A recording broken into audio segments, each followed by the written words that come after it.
a number of children, civilians, being treated. And the Syrian Observatory for Human Rights, which throughout this conflict has been cataloguing the casualties, thinks that 58 people have died so far, 11 of them children. What chlorine gas does is when it's inhaled, when it's dropped from the air, it obviously diffuses into the atmosphere and then it's inhaled by whoever's there. In this case, it seems to be children. And what it does is then it combines with the water in your lungs to form hydrochloric acid.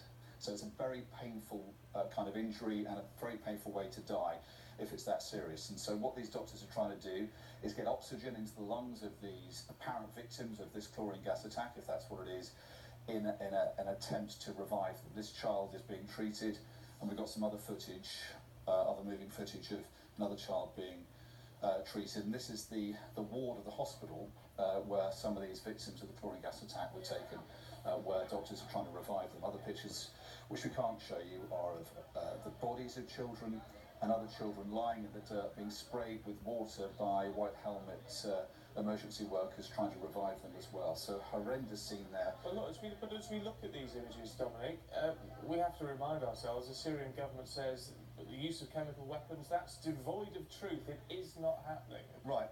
And that's in the wake of the red line that you remember was laid down by Barack Obama. He said if the use of chemical weapons continued, he would take some kind of action.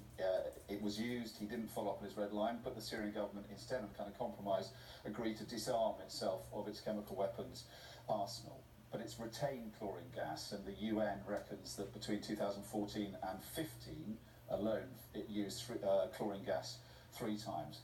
There's a lot of evidence, documented evidence, that it's continued using chlorine gas as a weapon of war, whatever the regime maintains.